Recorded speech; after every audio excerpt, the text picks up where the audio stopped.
आज का सत्संग दास महाराज जी की कृपा से उनकी दी हुई बुद्धि, उनके दिए हुए विचारों से और उन्हीं को अंग संग जानकर आप नारायण रूप संगत के चरणों में रखने का प्रयास करेगा। आज का सत्संग दास महाराज जी के जीवन काल में जो कुछ प्रेमी उनके संपर्क में आए, उन प्रेमियों से जो महाराज जी के वार्तालाप हुए, दास उन अलग अलग प्रेमियों के संस्मरण आप संगत के चरणों में रखने का प्रयास करेगा। हर एक संस्मरण में मेरे लिए कुछ न कुछ सीखने के लिए है। आशा करता हूँ कि जो प्रेरणा, जो प्रभु विश्वास, जो श्रद्धा उन प्रेमियों की महाराज जी के प्रति थी, वही प्रेम, श्रद्धा, विश्वास महाराज जी हम सब के चित्त में भी डालें। पहला संस्मरण गुरुदेव द्वारा शिक्षा, गुरुदेव द्वारा शिष्यों की रक्षा। ये संस्मरण श्री नंदलाल बिंद्रा जी जो हल्द्वानी से थे, उनके साथ ये महाराज जी के संपर्क में जब आए, उनके साथ ये घटित हुआ। वह अपने चाचा जी, उनके चाचा जी महाराज जी से दीक्षा ले चुके थे और उनके चाचा जी ने गुरुदेव से कुरी चलने के लिए प्रार्थना की। कुरी जाने के लिए वहाँ पर 2 तांगे मंगाए गए। अगले तांगे में महाराज जी और भगत जी बैठे और पिछले तांगे में नंदलाल जी और उनके चाचा जी। रास्ते में 3 नदियाँ पड़ी। पहली नदी तांगों ने पार कर ली। कहते हैं दूसरी नदी भी आसानी से पार हो गई। जब तांगे तीसरी नदी तक पहुंचे तो जिस तांगे में महाराज जी और भगत जी बैठे थे, वह तांगा नदी पार कर गया और जिस तांगे में श्री नंदलाल जी और उनके चाचा जी बैठे थे, वह तांगे की जो घोड़ी थी, उसको कहते हैं ऐसा प्रतीत हुआ मानो घोड़ी को आने वाले सैलाब का पता पानी को सूंघकर लग गया था। घोड़ी आगे बढ़ने को तैयार नहीं थी। अचानक ही नदी में पानी बढ़ने लगा। घोड़ी के पैर उखड़ने लगे। तभी नंदलाल जी की नजर नदी पार खड़े महाराज जी पर पड़ी। वह हाथ हिलाकर अपनी ओर आने का इशारा कर रहे थे। तभी घोड़ी के पैर पुनः जमने लगे। धीरे धीरे पानी भी कम होने लगा। हम नदी पार पहुंच गए। बाद में भगत जी ने हमको बताया था कि महाराज जी ने मुझको कहा था कि जब तक दूसरा तांगा नहीं आ जाता तब तक आगे नहीं जाना। इससे पता लगता है कि गुरुदेव ने स्वयं हमारी रक्षा की व्यवस्था की थी। जो गुरुदेव ने बार बार ये बातें अपने पत्रों में, अपने मुख्य वाक से निकाली कि इनको हमेशा अंग संग जाने, ये घटना इस चीज की पूरा प्रमाण देती है। इसके बाद एक और संस्मरण है जिसमें एक मुसलमान बुजुर्ग महाराज जी के पास जाते हैं। उनके बेटे की तबीयत बहुत खराब है। आप उनकी सच्ची श्रद्धा और गुरु के प्रति जिद देखें कि गुरु को उनकी बात माननी ही पड़ी। एक बुजुर्ग मुसलमान महाराज जी के पास आकर बैठे। महाराज जी ने उसके बैठने के वास्ते एक आसन दिलवाया। फिर पूछा, क्या नाम है तुम्हारा, कहाँ रहते हो, कहाँ से आए हो? उसने कहा, एक गर्ज लेकर आया हूं। मेरे केवल एक बेटा है, वह भी तपेदक का मरीज है। डॉक्टर ने जवाब दे दिया है, जमीन बेचकर इसका इलाज करवा चुका हूं। मुझे पता लगा कि साईं लोग आए हुए हैं। वह सब कुछ करने में समर्थ होते हैं, इसी आशा से आपके पास आया हूं। जब पूरी अपने कर्तापन से, पूरी अपनी वाह लगा दी, पैसा लगा दिया, जमीन लगा दी और कोई बात नहीं बनी, तो जैसे हम गुरु के दरबार में जाते हैं, वैसे ही ये बुजुर्ग प्रेमी अपने बेटे को बचाने के लिए महाराज जी के पास फरियाद लेके गए। आगे से महाराज जी कहते हैं, देखते नहीं ये खुद बीमार हैं, अपने को ही ठीक नहीं कर सकते। उस बुजुर्ग ने कुछ नहीं कहा, चुपचाप बैठे रहे। पंडित जी ने उनसे चाय के लिए पूछा, परंतु ना कर दी। दोपहर को खाने के लिए पूछा, उसने पुनः ना कर दी। महाराज जी उसको देखकर मुस्कुराने लगे। अब देखिए गुरु भी कैसे परीक्षा लेता है बार बार। फिर एक प्रेमी से कहा कि यह तो पीछे ही पड़ गया है, शाम के 4 बज गए हैं। महाराज जी ने कहा, बाबा जिद नहीं करते।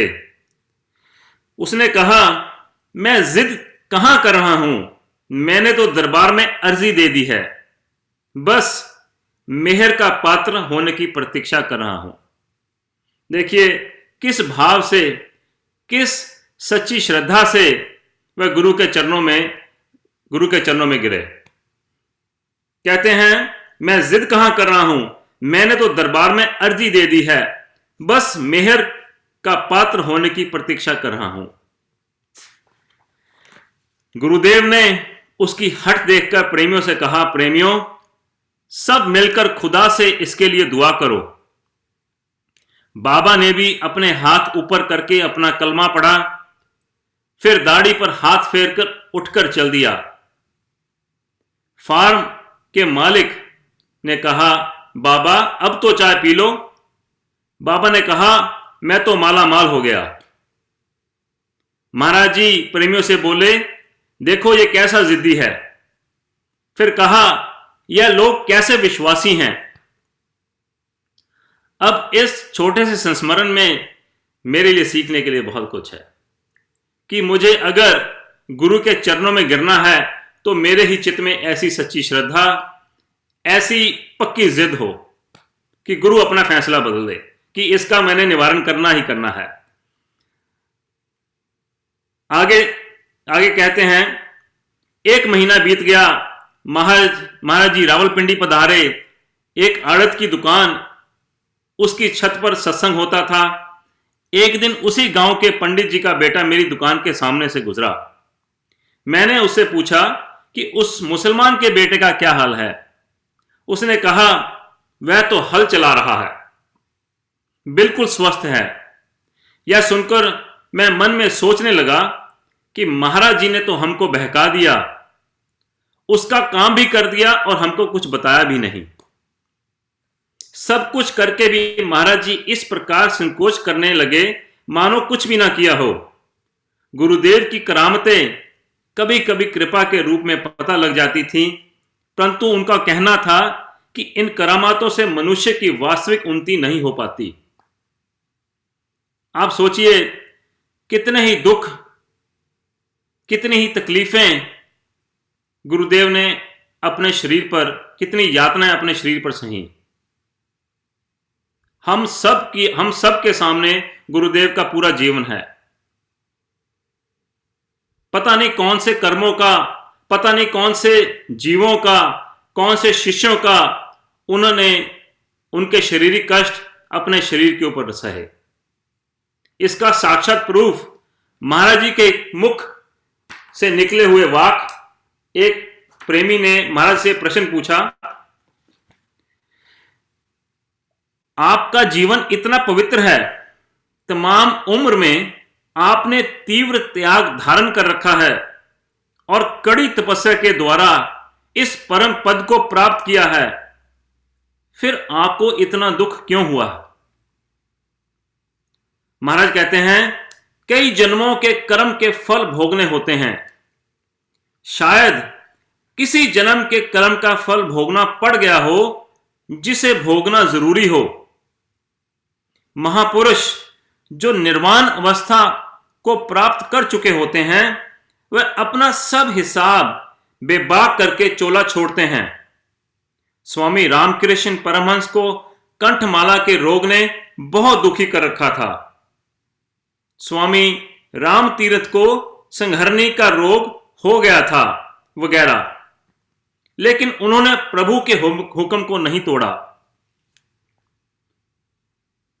बाज औकात यानी प्राय महापुरुष अपने शिष्यों के क्रूर कर्मों की सजा को अपने ऊपर लेते हैं और शिष्यों के तमाम ताप हरण कर लेते हैं। यह उनकी बड़ी उदारता और दयालुता है। यानी बाज दफा महापुरुषों ने संसार के सुधार की खातिर बड़े कष्ट अपने शरीर पर उठाए। यह उनकी परम उच्च अवस्था का लक्षण है। इस वक्त के शारीरिक कष्ट को संसार के कल्याण के हेतु समझें। अब ये वाक महाराज जी के खुद के मुखारबिंद से निकले, इसका प्रमाण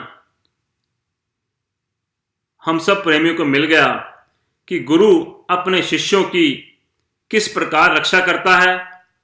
मेरे ही क्रूर कर्मों को गुरु अपने शरीर के ऊपर लेकर, जो मैं कहता हूं मेरा पहाड़ जैसा दुख राई हो गया, कर्मों का तो फल भोगना ही पड़ेगा, तो वो पहाड़ गुरु ने अपने ऊपर गिरा दिया। महाराज कहते हैं इस वक्त के शारीरिक कष्ट को संसार के हेतु समझें। ये जो इन बुजुर्ग प्रेमी के बेटे को तपेदिक की बीमारी थी, क्या पता गुरु ने उसको कैसे अपने ऊपर अपने शरीर को कष्ट सह के उस बीमारी को खत्म किया। तो इस संस्मरण से मुझे यह शिक्षा मिलती है कि मैं अगर गुरु का चेला बना हूं तो कम से कम मुझे अपने कर्म ऐसे करने चाहिए कि मैं गुरु का चेला बनने के बाद अपने गुरु को अपने क्रूर कर्मों से कष्ट ना दूं। निरंतर मेरे कर्मों के ऊपर मेरी दृष्टि बनी रहनी चाहिए, और मेरी अगर सच्ची श्रद्धा हो, सच्ची जिद हो, तो गुरु मुझे अपने चरणों में जगह देते ही देते हैं। इससे अगला संस्मरण एक प्रेमी जी का गुरु का स्वप्न में दर्शन करना। इसमें भी इन प्रेमी जी की सच्ची श्रद्धा का पता चलता है। कहते हैं पूर्व प्रधानमंत्री लाल बहादुर शास्त्री के सगे चाचा राजेंद्र प्रसाद श्री वास्तव हल्द्वानी में नगर पालिका में सेक्रेटरी थे। 1918 में वह एक बार पद्मपुरी जिला नैनीताल गए हुए थे। वहां सोमाहारी बाबा नाम के एक संत से उनकी भेंट हुई। बाबा ने उनसे पूछा कि कैसे आए हो। उन्होंने बाबा से अपनी शरण में लेने के लिए प्रार्थना की। बाबा ने कहा अभी नहीं। उन्होंने सोचा कि यदि अभी नहीं तो कभी न कभी शरण में अवश्य ले लेंगे। इसके बाद सन 1935 में श्री वास्तव जी को लखनऊ से एक काम में जाना पड़ा।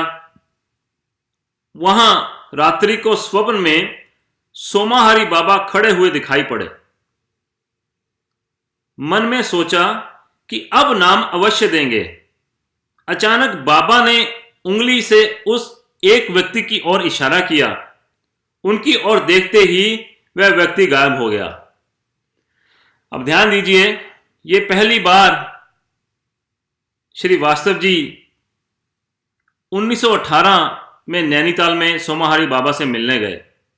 उसके बाद यह स्वप्न उनको सन 1935 में आया कि जब उनको लगा कि सोमाहारी बाबा उनको नाम अवश्य दे देंगे, तो उन्होंने किसी व्यक्ति की ओर इशारा किया, और जैसे ही इन प्रेमी जी की नजर स्वप्न में उस व्यक्ति के ऊपर पड़ी तो वो व्यक्ति इनकी आंखों से, इनके स्वप्न से ओझल हो गया। इसके पश्चात 1952 में महात्मा मंगलराम जी हल्द्वानी पधारे। श्री वास्तव जी के एक मित्र ने उनको महाराज जी के बारे में सूचना दी। समाचार पाकर उनके सत्संग में वे उपस्थित हुए। कहते हैं, सत्संग में बैठते ही श्री वास्तव जी को लखनऊ में देखे हुए स्वप्न की याद आ गई। महाराज जी की शक्ल बिल्कुल उस व्यक्ति जैसी थी जो कि स्वप्न में सोमाहारी बाबा की कृपा से दिखाई दिया था। सत्संग में बिल्कुल पीछे बैठे हुए उनकी दृष्टि सामने महाराज जी पर पड़ी और महाराज जी की उन पर। सत्संग समाप्ति पर सब चले गए, परंतु श्री वास्तव जी बैठे रहे। महाराज जी ने उनसे पूछा, प्रेमी, क्या तुमको नहीं जाना?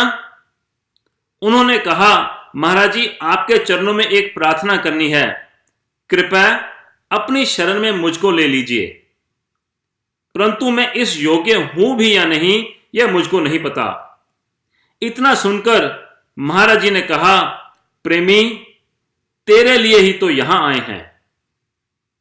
इतना सुनकर महाराज जी ने कहा, प्रेमी, तेरे लिए ही तो यहां आए हैं।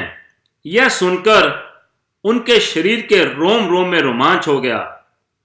फिर महाराज जी ने उनको अगले दिन प्रातःकाल दीक्षित किया। अब इस स्मरण से अगर मैं सच्ची श्रद्धा से, सच्चे प्रेम से, पूरा जिज्ञासु मन से मैं गुरु के प्रति ईश्वर परायण जीवन जीता रहूं, तो आप देखिए, ये प्रेमी जी के मन में नाम लेने की जिज्ञासा सन 1918 में हुई और सन 1952 तक वह नाम लेने के लिए व्याकुल रहे। और कैसे सोमाहारी बाबा ने उनके स्वप्न में आकर उनको महाराज जी तक उनको पहुंचाया। और सन 1952 में महाराज जी ने उनको, उनके लिए ही वह कहते हैं कि हल्द्वानी गए, वहां जाकर ही महाराज जी ने उनको दीक्षित किया। तो अगर मेरे स्वप्न में महाराज जी नहीं आते, मेरा ईश्वर मार्ग आगे नहीं बढ़ता, तो मेरी ही श्रद्धा में कमी है। कोई ना कोई नुक्स, कोई ना कोई विकार मेरे आड़े आ रहा है। क्योंकि अगर मेरी श्रद्धा सच्ची हो, मेरा गुरु परायण जीवन हो, मेरे मन में गुरु के प्रति पूर्ण समर्पण हो, तो इन हरेक संस्मरणों से मुझे बार बार यही प्रेरणा गुरुदेव दिखाने की, मुझे समझाने की यही कोशिश कर रहे हैं कि गुरुदेव हमेशा अंग संग हैं। अगर कमी है तो मेरे अमली जीवन ना होने की वजह से। इससे अगला संस्मरण, बड़ों के प्रति विनम्रता। ये दास को महाराज जी का इतनी उच्च श्रेणी की निर्माणता महाराज जी ने सिखलाई है कि मैं इसका बयान ही नहीं कर सकता। आज के युग में, आज की जनरेशन के लिए इस संस्मरण से, महाराज जी के सीखने से बहुत कुछ है कि बड़ों के प्रति कैसे उनसे मिलना है, कैसे उनके प्रति आदर सत्कार, उनके प्रति मुझे उनके प्रति कैसे मेरा कैसा व्यवहार होना चाहिए। इस संस्मरण से मुझे सीखने के लिए बहुत कुछ है। यह संस्मरण, एक बार गुरुदेव कुरी से रावलपिंडी पैदल चल पड़े। संगत के कुछ प्रेमी भी साथ थे, जिनमें नंदलाल जी भी शामिल थे। महाराज जी की चाल इतनी तेज थी कि प्रेमियों को उनके साथ हल्के हल्के दौड़ना पड़ता था। रावलपिंडी अभी लगभग 1 मील दूर था कि नंदलाल जी के मन में विचार आया कि महाराज जी से घर चलने की प्रार्थना की जाए। जैसे ही उन्होंने महाराज जी के पास आकर कुछ कहना चाहा, महाराज जी ने पहले ही उनसे कह दिया कि तुम्हारे घर ही चलेंगे। देखिए गुरु कितने अंतर्यामी हैं।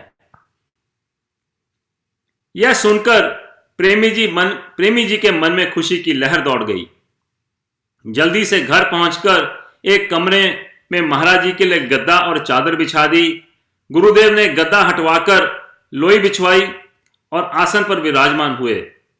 3-4 दिन वहां ठहरे। गर्मी के दिन थे। अमृतवाणी और वचनों की वर्षा होती रही। छत पर सत्संग होता था। रात के 11 बजे तक प्रेमी बैठे रहते थे। लेकिन आजकल तो रात के 11-11 बजे तक तो मुझे पिक्चरें देखनी है, घूमने जाना है। देखिए क्या वातावरण रहा होगा ऐसे समय में, क्या किस किस जबरदस्त श्रेणी का प्रेम रहा होगा प्रेमियों में कि किसी प्रेमी के घर जाकर रात को महाराज 11-11 बजे तक उनको सत्विचार देते रहें। महाराज जी बार बार उनको जाने के लिए कहते, परंतु पता नहीं वहां कौन सी चुंबक शक्ति थी, प्रेमियों का मन वहां से जाने को नहीं करता था। प्रेमियों के जाने के बाद मुश्किल से आधा घंटा एक करवट से लेटने के पश्चात भगत बनारसी दास को लेकर महाराज जी चश्मे की ओर चल जाते थे।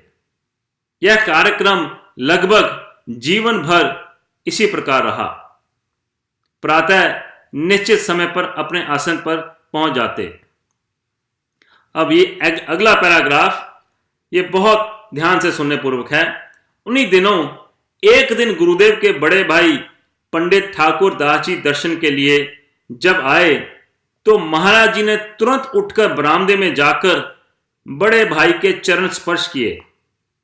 पंडित ठाकुरदास जी ने महाराज जी को कहा, आप महापुरुष हैं, आप ऐसा ना करें, हमको बहुत संकोच होता है। तब महाराज जी ने कहा, यह हमारा कर्तव्य है और अधिकार है, यह मर्यादा हम नहीं छोड़ सकते। आप हमारे पिता तुल्य भ्राता हैं। अब ऐसे ब्रह्मलीन सत्पुरुष जिन्होंने ताउम्र भरपूर त्याग, हर तरफ से अपने शरीर के ऊपर कष्ट, जिनके पास हर रिद्धि सिद्धि हो, वो अपने बड़ों के प्रति कैसे व्यवहार, कितनी उच्च श्रेणी के निर्माणता की एग्जाम्पल मुझे दे रहे हैं। और मैं अपने आचरण पर जरा नजर डाल के देखूं कि मेरा अपने बड़े बुजुर्गों से मिलने का कैसा व्यवहार है। जब दूर से ही ऐसे हाथ करके जैसे पैरी हाथ लगा दिया, ये आजकल की जनरेशन का हाल है। पांव को कैसे हाथ लगाना है ये भी हम भूल गए हैं।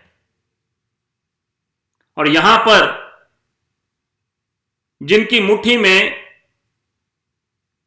पूरा संसार है, वह उनके बड़े भाई आए तो वह अपनी मर्यादा और कर्तव्य नहीं भूले। उनके मना करने के बाद भी वो कहते हैं कि ये मेरा कर्तव्य है और ये मेरा अधिकार है।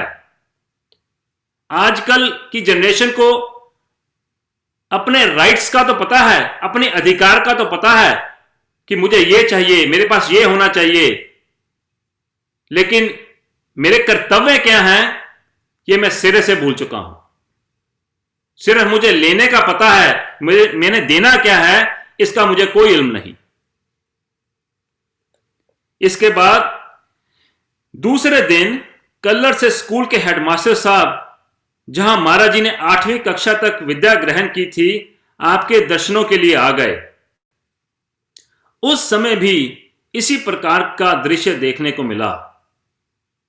महाराज जी ने तुरंत उठकर मास्टर साहब के चरण स्पर्श किए। हेडमास्टर साहब की आंखों से आंसू बह निकले और कहा, महाराज जी प्रणाम तो हमको करना चाहिए।